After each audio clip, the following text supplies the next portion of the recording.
I'll go ahead and call the meeting to order. For the record, this is the ACSD board meeting of Tuesday, January 21st, 2020 at Middlebury Union High School. And let's begin with a round of introductions from the board. Betty, if you wouldn't mind leading us off. Okay. Betty Kapovic, Jan Newseeder, Amy McGlashan, Chip Malcolm. Victoria Jenny, Mary Cullinane, Lorraine Morse. Peter Conlon. Peter Burns, Superintendent. Peg Martin, Jory Jacobite, Mary Gill. Davina Dagmar, Suzanne Buck. Thank you, everybody. All right, so we have a full agenda tonight with much on our plate, but let's open with a public comment period.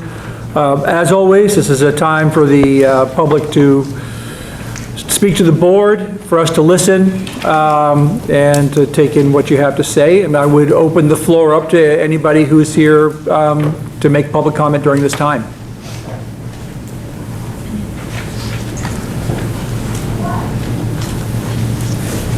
Yeah, and if you wouldn't mind introducing yourself, telling us where you're from. Okay, Frank Smith, Middlebury. I just wanted to check something. Several of you came to the Mesa meeting last week. I really appreciate it. Something was said I wanted to make sure I was getting right, which is that if we maintain status quo with budget and buildings roughly, we're talking about 12 staff members across the district being cut every year. I want to verify that, and if it's true, I wanted to implore you to do what needs to be done as soon as possible before we bleed out. Well, we take your comment, and to your question, I think that information will all be presented on the 27th in context. Okay. Yeah. Anybody else? My name is Joanna Doria. I live in Richmond. I wanted to follow up on an email that I sent the board yesterday, and I didn't get a chance to read it. One thing I didn't put in the letter was a recognition of the fact that just due to the accelerated merger situation we were in, and we were one of the first districts to be drafting the articles of agreement, that it's not, and this is regard to the petition that maybe you guys are going to speak to and address later, that the town vote of foreclosure might have been left out for that reason. And now that we're in a time where there are more articles and there are more merged districts, that we might be able to look at those examples. And I guess I just wanted to follow that.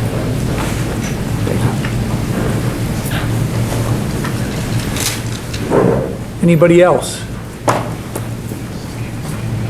All right, thank you very much. So we have minutes from just a week ago. Could I have a motion to approve the minutes of January 13th? So moved. Second. Any changes, corrections anybody would like to make? Seeing none, all those in favor of approving the minutes, say aye. Aye. Anybody opposed? Abstentions, for the record? We got Victoria and Jory, due to absence, I assume. No issue with the minutes themselves. All right, on to the bills. Victoria. Betty, we just had this week of bills. Betty and I signed them looked them on Monday. From the general fund, $202,965.50, and payroll expenses of $788,583.36. I move that we pay the bills.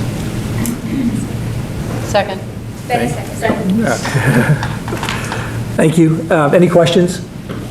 If not, we'll go to the vote. All those in favor of paying the bills as reported, say aye. Aye. Anybody opposed? Thank you. If we pass that all the way down to the end for the recorder, that would be terrific. All right. Next up on the agenda is just a discussion about next week's presentation, just so the board sort of is up to speed. So the purpose, so on Monday, the 27th at the high school, 6 to 8 p.m. is our presentation. This is really a time, it's essentially the board is going to be presented this information for the first time, but we decided to make it so that everybody's getting the information at the same time.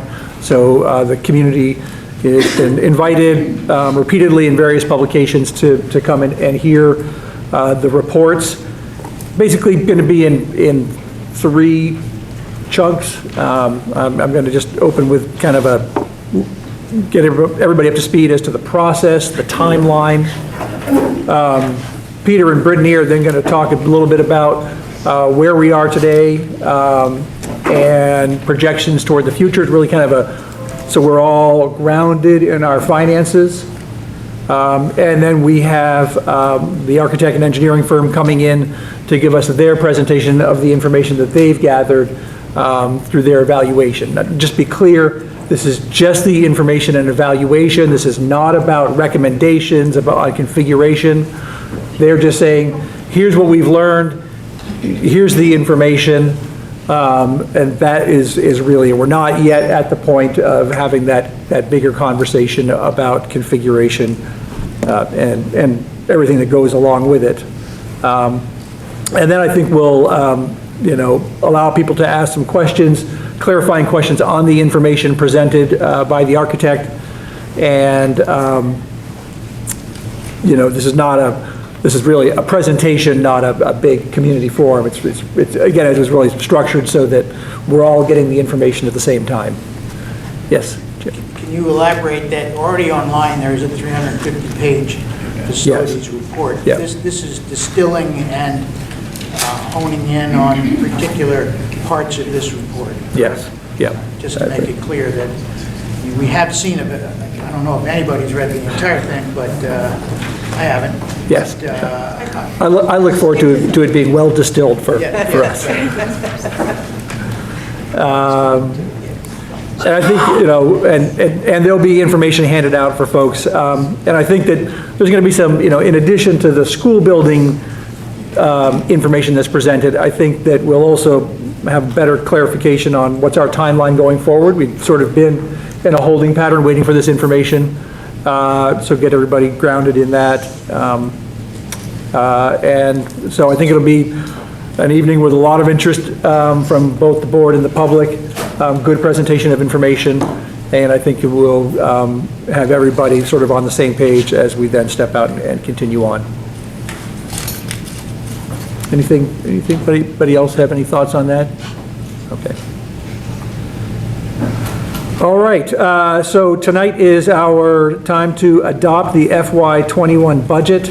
We've had one presentation or several presentations already, but we do need to adopt it for the warning. I'll turn it over to Superintendent. Great, thank you. Good evening, everyone. So we've presented the budget a few times now. There are no changes from the last version last week to this week. So we're not going to go through all of those details again. In the documents for tonight are the warnings, and I think it would be good for us to take a look at those, and then if there are any questions, we can go from there. So special meeting on March 3rd, Article 1. Shall the voters of Addison Central School District vote to authorize the school board to expend $39,507,837. It results in education spending of $18,855.85, and it's 7.76% higher. And as we talked about, that's both our budget increasing and our loss of equalized pupils, which compounds that number. That's why it's at 7.76%. Additionally, as we talked about, we are under the spending threshold with exemptions. The total number is above, but when we take our exemptions out of that number, we are below the excess spending threshold. Article 2 is the fund balance, which we discussed. Both the Finance Committee talked about this and the full board in our last meeting. And that is moving $1,282,303 into the Ed Reserve Fund. Most likely that will be used for capital improvements, which we are desperately trying to keep pace with. Article 3 will be discussed in the next agenda item, and Article 4 is the election of school board officers. So just to be clear, the language in Article 1 that sort of breaks it down by per pupil spending and the increase of 7.76% is the increase in per pupil spending. That language is dictated in statute as to how that has to read, isn't that Right, correct? and I think it's 3 years old, maybe 4 years old.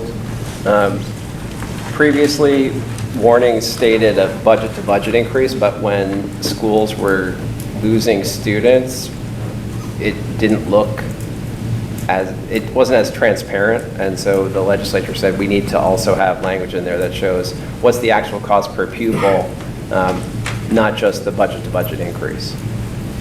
You know, you could say, hey, we're not increasing costs, it's a flat budget. The overall impact, though, if you're losing students, is significant because the cost per pupil is higher.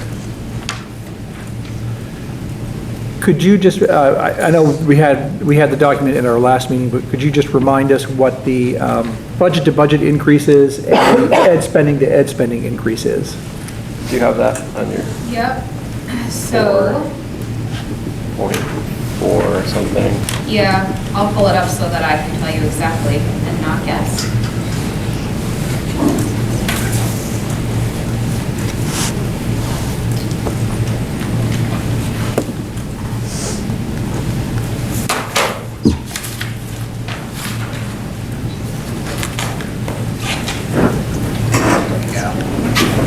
So budget-to-budget expenditures are 3.74%.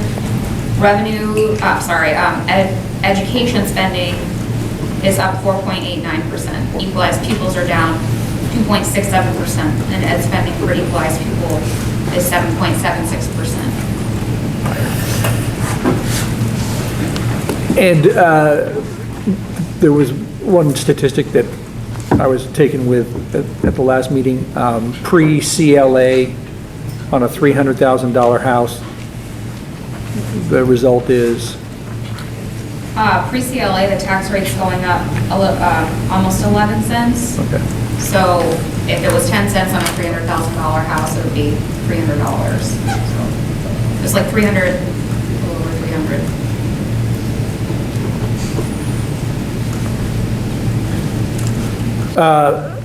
So we've had the presentation previously, the information tonight. Any further comment or question from the board on this? Can I make Yes. one point? Because it's come up in a number of meetings.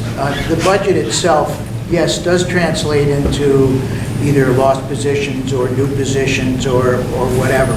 But the budget itself does not absolutely confine, it does in the big money picture, but it doesn't absolutely confine the way schools are configured each year relative to personnel. And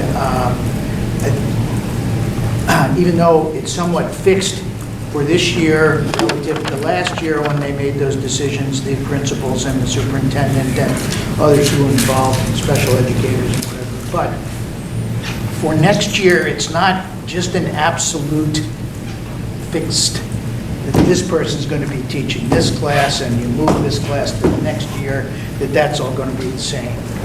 Because there is some fluidity in that, and there is some changes that occurred from last year to this year in different ways that have caused people to think there were marked inequities and things, which I guess it's everybody's right to feel that way depending on where they are in how they're feeling that situation is. However, I just want to make sure that it's, because the board has stated all along, okay, that this is, we don't determine that type of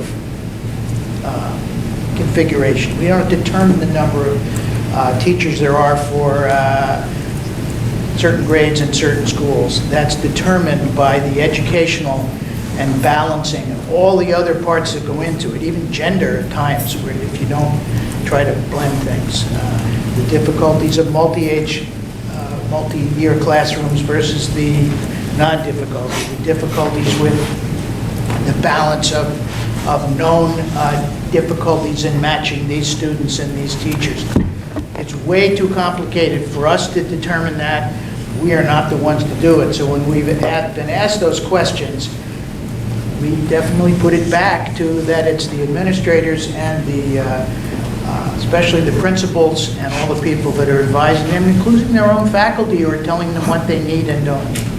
So, but it's fluid. Now, obviously, you don't go out and hire 6 new people because you don't have that in the budget and can manage that. But there are times you do have to make adjustments, either early in the process or as an emergent need at some point. To me, that was important for me to state, because that's, the board's role is not to be doing that. Yeah, I mean, I can speak to that a little bit. You know, our process is, we've tried over the last 3 to 4 years to work on unifying a process and having, because previous to unification, every school district had a slightly different approach about how to do that. And often, I would say class size has been dictated by cultural value in each community. Some communities felt more comfortable with certain class sizes than others. Some may have 6 students in one grade, but 7 years ago felt adamant that we're not going to blend classes. We're going to have a class with 5 or 6, and that has happened. So part of becoming a unified district and becoming a single learning community is figuring out what do we all believe? How do we get to something that's consistent? How do we use ratios in a way that's somewhat equitable? And one of the challenges I think that everybody knows we face is that at the elementary level, we have a scale difference between Middlebury and our other 6 elementary schools. And given the scale difference between Mary Hogan and the other 6 elementary schools, there is not one single way you can approach staffing that's going to work in at least an equal way. And I know that's some of the kind of tension and some of the conversation in the community around how do we move forward and constrain costs and deal with some of these challenges. That's part of who we are. We have to accept that, and we have to work through that together. In terms of numbers per year and how we go about making sure that we have enough personnel and enough teachers in each classroom, during the budget cycle, we kind of figure out what we're going to budget. Principals generally in the spring work with their staff to figure out who's going to teach what and how they will cover the number of students that they predict will be there the following year. These numbers can vary greatly. Those of you that have been following Shoreham know that Shoreham numbers have gone up pretty significantly over the past couple of years, just kind of out of the blue. It's probably Mike. You agree? No, I think it's the fine community and strong staff. Okay. So those kinds of variations can happen year to year, and we have to respond to that. We had to do that last year. We had a number of students move in Shoreham. We had a class size that just kept growing and growing, and in a multi-age classroom, I think we had 25 or 26, and that number was getting too big to be able to manage that, especially with a combined class. It's a little bit more challenging with 2 grades in one class. So we did add a position late in Shoreham for that reason. So it's something that we continue to talk about as we go. When you look at a larger school where you've got kind of, the numbers, for example, at Mary Hogan are not consistent where every grade level has 60 kids. They fluctuate. Some have 50, some have 65. So there's a lot of variation. So that's work that the school will do to figure out how do we respond to that. One of the reductions in the budget is one teaching position at Mary Hogan.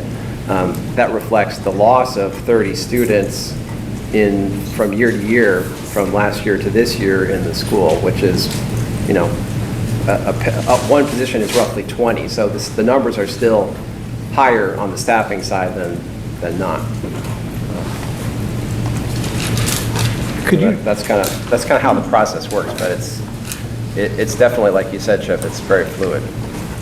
Could you speak a little bit about how lost, positions that are cut due to declining enrollment, how that works now that we're a bigger system within the sort of the contract of our 2 associations, and how perhaps sometimes that doesn't mean that a person loses their job, but through attrition might retain that position?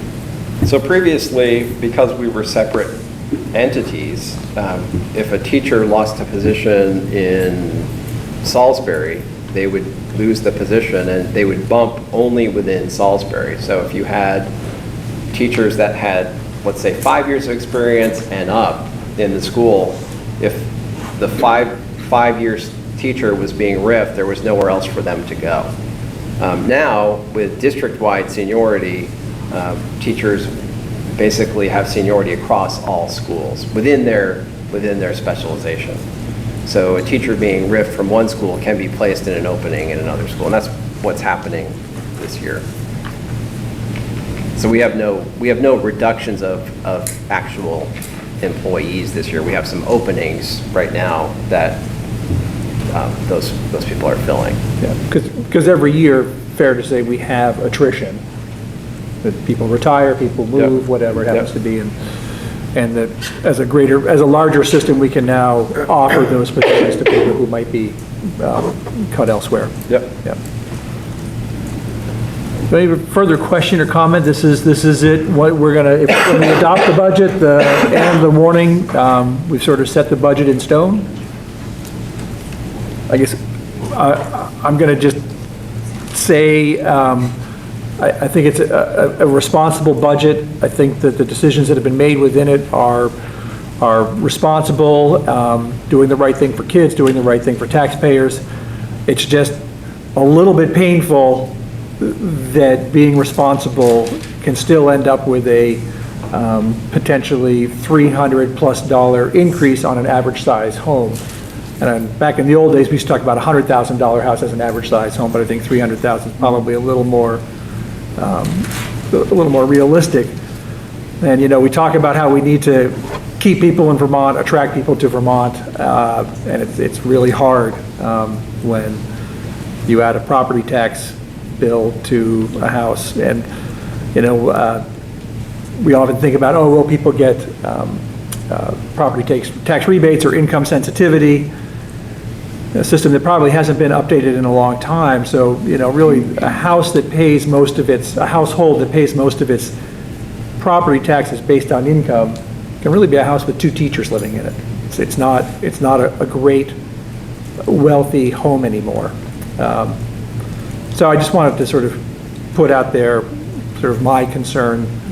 I realize there's not much we can do about it. We're doing the best we can. We're being responsible. We're maintaining an excellent school system. But it's just sort of been weighing on me. I've got 3 sons who, 2 of which don't live in the state, and I would like to attract them back. So it's on my mind. I just want to say that. Anything else?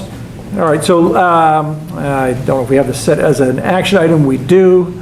So how about a motion to adopt the FY21 ACSD budget? We'll move on to the actual adoption of the warnings later. We got a so moved from Chip and a second from Mary. Any further comments or questions? If not, all those in favor of the motion to adopt the budget, say aye. Aye. Anybody opposed? Anybody abstaining? Well, we'll take a unanimous vote on that. That's great.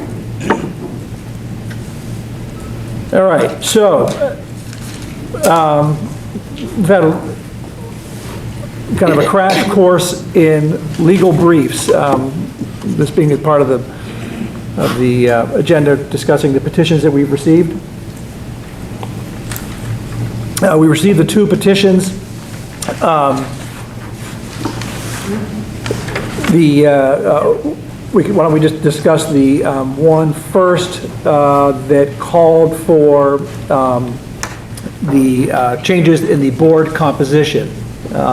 We received a legal brief on that. I got just some bullet points to kind of remind ourselves as to what our attorney said about it. But at the heart of it is you know, the Equal Protection Clause in the Constitution about proportional representation. It's funny, people that say, well, what about the U.S. Senate? That's not at all proportional, but that's because it's got its own section of the Constitution. So it's really notwithstanding the Senate, everything else has to have proportional representation. You know, we currently fit that as being as being proportionally represented through our hybrid representation model. You know, the legal brief we got saying why this would be unconstitutional, I think really, and Suzanne, you can correct me if I'm wrong, but this really hits all the high points that the people who created the Articles of Agreement discussed and had with their own legal consultation, our founding fathers, when they drew up our Articles of Agreement. It does, I mean, it was conversation after conversation, argument after argument. Yeah. I was going to say, I was using the old time, We spent a lot of time. It was mostly mothers. on both of these things and tried to come up with what was fair and what we felt, given all the input that we had from lawyers, what would keep us in the district out of court. We didn't want to pit neighbor against neighbor or town against town, so we spent a lot of time researching. you know, I think that, you know, this particular legal brief brings up a lot of cases that, you know, that if we were to, you know, pointing out that we were to go with a town-by-town voting and meet the constitutional mandate for proportional representation, the size of the board would exceed what's allowed by state law. Anything less than that, you'd have to go towards proportional voting. That wasn't asked for in the petition. So I don't know if people have questions on the brief, on the contents. We would have asked Chris Leopold, the attorney, to be here with us tonight. He had a previously scheduled meeting, so we can, I don't know if people have questions, but the legal expertise isn't necessarily here to answer. But I guess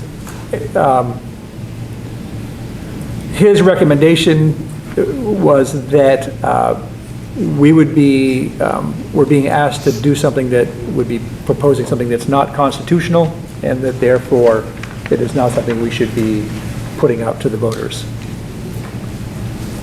Is there any further questions? Yes. Comment. The system we have is what we have. It is not perfect, okay?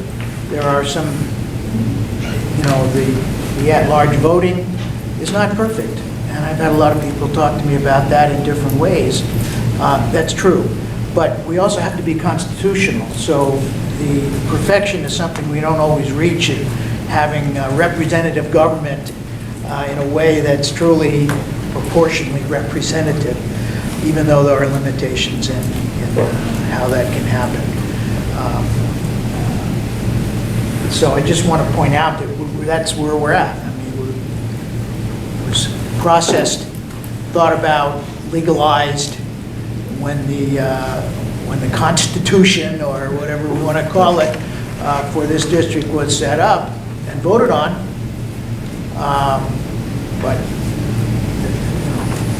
we're not perfect. I think one of the,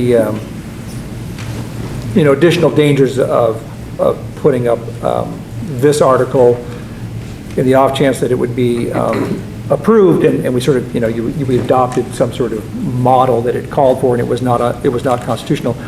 Any action by that board could be challenged because it was an unconstitutional board. So it's not just a question of, you know, what it is today, but also the impact on future decisions of a future board that would concern me. Yeah. I thought the letter was very clear, and if I had any confusion or question before reading it, I didn't after reading it, and I just wanted to make sure that we have that posted for the public, so Yeah. they too can see what we've learned from. which letter are you talking about? Well, I would say both the legal, They're both already posted. Okay, I just wanted to make sure that This was just included. say that publicly. This one was included in the materials, and then the other was posted today. Because we just came in Website. yesterday. Because we Okay, just I just got wanted it, to yeah. have that stated. Yeah. To Yes, Jen? clarify, if people are trying to find it, they would have to look at the board material specifically. Right? Yep. Under boards and community, today's date, right there. Yes. You mentioned the other piece to way we could have looked at voting was to do it proportionally by a percentage point. And there was, when we were looking at and talking about how to create the governance structure, how many people, knowing that the state of Vermont said we couldn't have more than 18. There was one board, it was a unified district that did have the percentage voting, and we just could not wrap our heads around how you could do like a quarter of a vote or a half a vote to make a whole vote. And so, I mean, that was another issue, was how do you tell someone that your vote only counts 0.25 and your vote counts 0.5. So that was one thing that steered us away from doing the percentage voting, was just because it didn't seem right to say to someone, you're only a quarter of a vote. So we wanted everyone to have a full vote. That was what swung us more in this direction. Suzanne, could you give us some, just remind us, that study committee represented folks from all the communities? All the communities were represented. There were school board members, community members, there were teachers on it. It was a pretty wide ranging group of individuals that were on it. And it wasn't a group that, we should say we were all best buds, because we had a lot of heated conversations.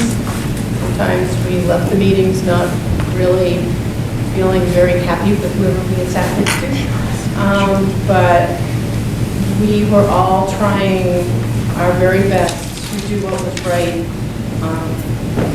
for the students, for the community, for everyone that lives here, so that it was hard. I mean, there was a lot of nights and a lot of work and a lot of research, but Ruth was on that board with me. She can attest to some of our arguments that we had. Harry was on it, I believe, also. So it was hard, and none of the decisions were ever made wanting to pit people against each other. It was all trying to do what was best and right for the district. And just a reminder, the process was the committee came up with the articles then went before the state board. They sort of took their, and the Agency of Education attorneys as well. And then it went before the voters, town meeting 2016. And they all had to, all the towns had to approve. That's right. One town did not approve, then we were pretty much done and had to start over. But all towns approved. All right, yes. Point of information. Okay. You might comment on the Middlebury College students. Oh, so the other interesting piece that we learned in this process was there is a federal law that states that if college students go to school and they're in a town, city, whatever, for it's like 6 months, that they are considered residents and can vote in that town, and that is why the town of Middlebury's population is bumped by the population of Middlebury College. You can't ignore it. They have a right, they can register here and vote in your town elections, in our elections. Many of them choose not to. They go home and vote, or they vote by absentee ballot, but they are counted in the Middlebury town population. The census. The census. Yeah. And so that brings up another thing, the census is coming up, so please answer your census questions, because that brings in money for us. So, just so everybody here knows the process. So this was a petition brought before the board. We have to take action on it, both petitions. So any further questions or comment before we move forward On this petition. on this petition? The next petition, vote on them right, before we separately. vote. We'll vote on them separately. Okay. Yeah. So the board, I guess what I would need is a motion to move that the Addison Central District Board reject the petition article calling for town-by-town election of school board representatives, because if adopted, it would lead to a violation of the Equal Protection Clause's mandate for proportional representation. Suzanne, I'll get you the language. Okay, thank you. I've moved that. Just a little So faster than I Lorraine, typed today. Lorraine moves that. Does anybody need to repeat the motion? Okay. The second, did you hear a second? Second. Chip seconds it. Who seconded it? Okay, so any questions about the motion? All those in favor of the motion, say aye. Aye. Anybody opposed? Anybody abstaining? All right, so that's the first one. The second one, and I just want to apologize for the timing on this. We got the legal opinion yesterday, and then so we got it up on the website today. And so this one doesn't necessarily have constitutional issues with it, but let me just read some of the bullet points from our attorney. Again, this is the petition that would require voter approval when it comes to closing a school in a particular community. So the bullet points are essentially Vermont courts have long held that a board has discretion to refuse to include a petitioned article in a town meeting vote if the subject matter of the article concerns a matter outside the voter's authority. The Vermont legislature has provided broad authority to school boards to govern school districts, including the authority to determine the education, this is quotes, determine the educational policies of the district, unquote, more quotes, have possession, care, control, and management of the property of the school district, relocate or discontinue use of a school building, or take any action that is required for the sound administration of the school district. Vermont statute is clear that unless the board is planning to sell a school building or is proposing that a school district no longer operate a school for certain grades, the school board has the authority to determine how to use the building within the district. Pursuant to decades of Vermont case law on the authority of voters to compel inclusion of a petitioned article, the ACSD board is not compelled to warn the school closure article because the school board has the authority to decide how the buildings within their district will be used and managed. Article 14 was not listed as a distinct subsection under Article 1 of the warning to establish the ACSD and is therefore within the authority of the ACSD board. And that refers to what is clearly something that can be within the authority of the voters and what's more in the authority of the board, whether it's in Article 1 of, I think I have this right, of the charter or somewhere down below. And that's what that is referring to, that the school closure procedure is not an Article 1 part of the Articles of Agreement. Let's see if Article 14 was not listed, okay. And then therefore the ACSD board is not obligated to warn the school closure article per 16 BSA subsection 706 NC. Is there anybody want to chime in on this? Well, I guess I'll chime in, because, again, when we did the articles several years ago, we had people that were bound and determined that the unification process was just a ruse to close schools. At that point in time, that was the furthest thing from anybody's mind that was on the committee.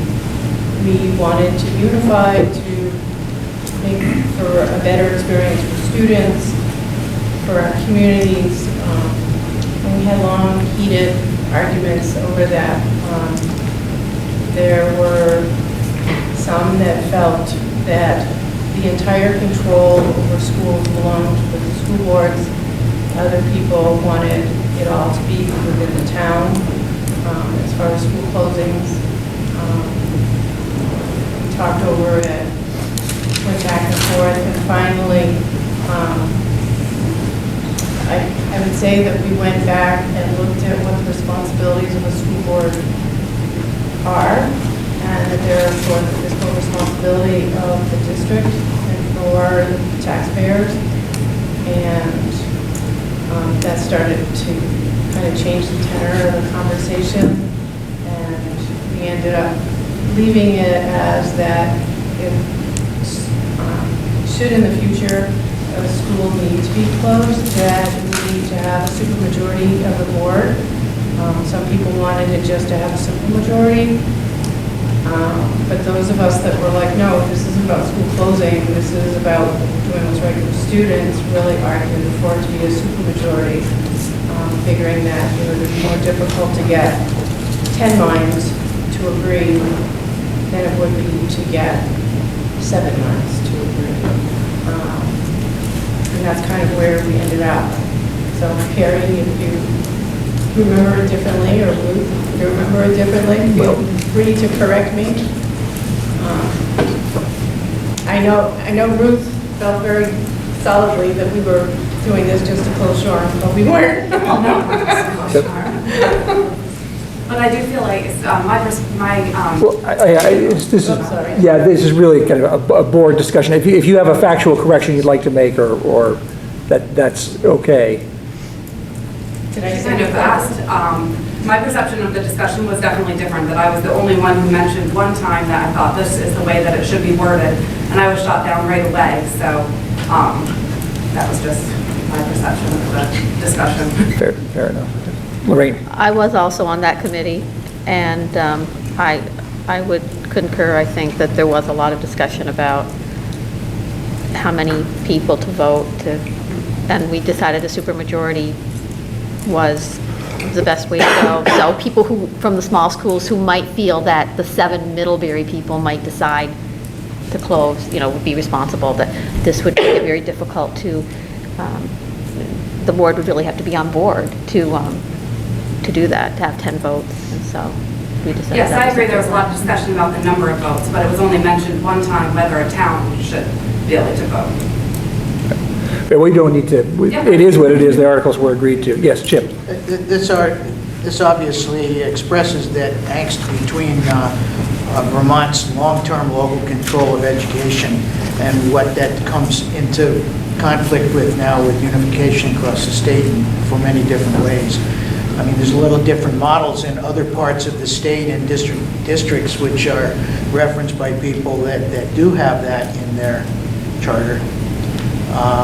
But those are always, every district, as I've said multiple times, every one of these unified districts is very different in its makeup, as far as size of schools, number of schools, culture of schools, everything else. So this to me is just it's this conflict that we have to get by somehow. I understand where people may come from, but it would totally stymie any kind of a board who is responsible for that school in one way or another. Its funding and its funding of all the other schools in that district, if a board was not responsible and could have impact even to the point of closing the school. The supermajority part, I think it was meant to deal with this inequity, if you want to look at it that way, between a large town surrounded by many smaller towns. I would hope, if I was sitting on a board and making decisions of that kind of magnitude, that a board wouldn't close a school, okay, even with almost a supermajority. I would hope that the data is strong enough and the alternatives, when you compare it, are such that we could have unanimous discussions on that. Now, that's obviously not the way always democracy works, but that would be my type of, the way I would look at something if I was sitting with that decision, which I may have to do at some point. I won't if I find there's too much conflict. So maybe that's ideal, but it's also, I think, important to hold that so that we don't sort of lose some of that representative democracy again, because we as a board, we cannot lose our ability to manage what we are delegated to manage. Can't. That was one of the points I was going to make. I thought one of the most significant and persuasive pieces was related to the reference to the skiff case on top of page 3, where the court states the right of individuals to directly vote on and decide issues is limited in this representative form of government.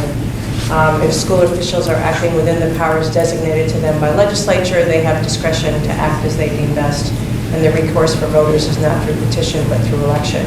And that also makes me say, while I know it's perhaps a disappointment for the petitioners, it actually puts the onus on us to do a better, not a better job, but I mean to make sure that when we do put forth proposals, because we've already talked about there are going to be bonds that are going to be connected to some of the decisions that we're making, and we need to be persuasive and make sure that we reach a broad swath of our constituents in order to make sure that those get approved. So I think it just as in any, in our legislature, that the onus is on us then to do good government.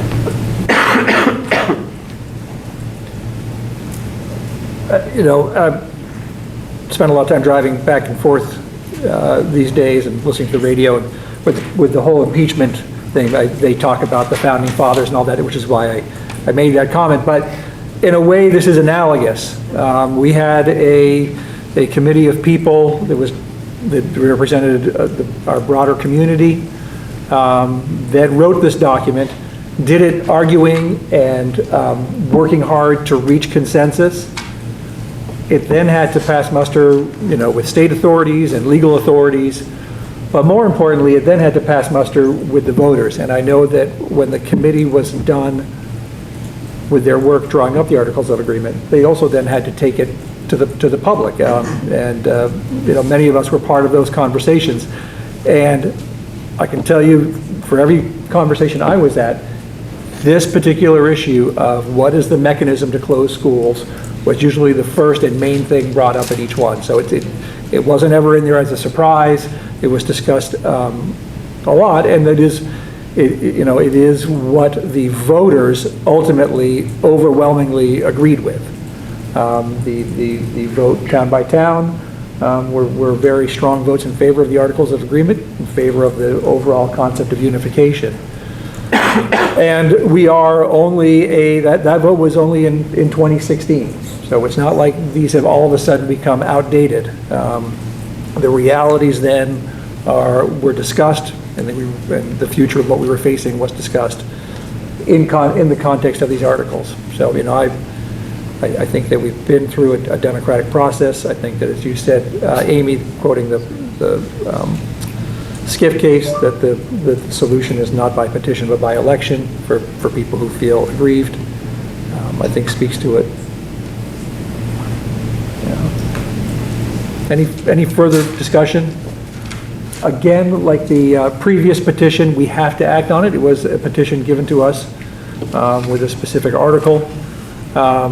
So I would welcome a motion to move that the Addison Central School District reject the petitioned article calling for voter approval of school closures because the school board has the authority to determine how the buildings within the district will be used and managed.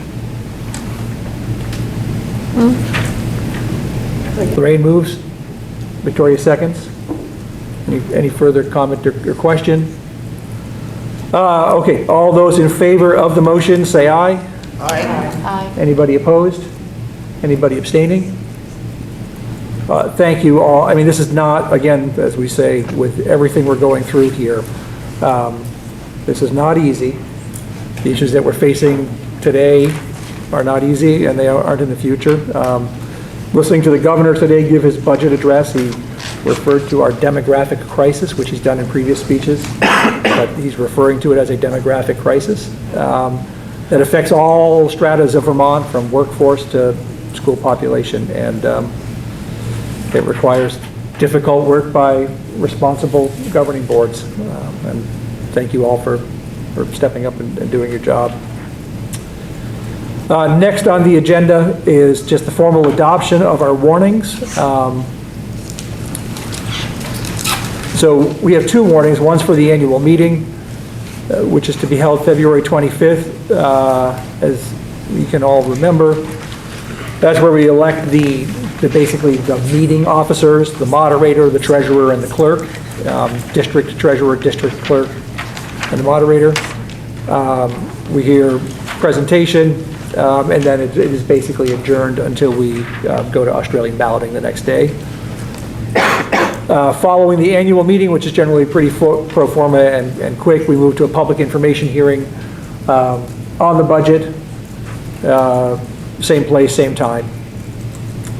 And then, so how about a motion to approve the warning for the Addison Central School District annual meeting? So moved.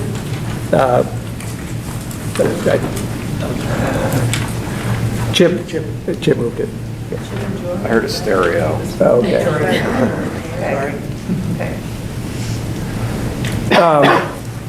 Any questions on that? Pretty much same as the previous years. All those in favor of approving the annual meeting warning, say aye. Aye. Anybody opposed? Anybody abstaining? All right, the warning for the Australian ballot vote, which Peter just went over. We have a draft in it. It will be adjusted to reflect the action we just took on the petitions, because that's listed as Article 3, but they won't be on there. Any further questions on that? It just has the budget amount and the numbers that Peter went through previously, and as well as the authorization to take the unassigned fund balance and put it in the Education Reserve Fund. How about a motion to approve the Australian ballot warning / special meeting warning? So moved. Thank you, Mary. Second. Amy with a second. Any further questions or discussion? If not, all those in favor of the warning, please say aye. Aye. Anybody opposed? Anybody abstaining? So that's it for the business of preparing for town meeting in terms of our warning and votes. I assume, when we have the sort of public hearing on the budget, that'll largely be a Peter and Brittany presentation, going through the budget, answering questions about the numbers. That's usually the way that works out. Is that what you were planning as well? Yeah. Anything else tonight, folks? Then, hearing nothing, I'd take a motion to adjourn. So moved. Second. All those in favor of adjournment, say aye. Aye. We stand adjourned. Thank you very much.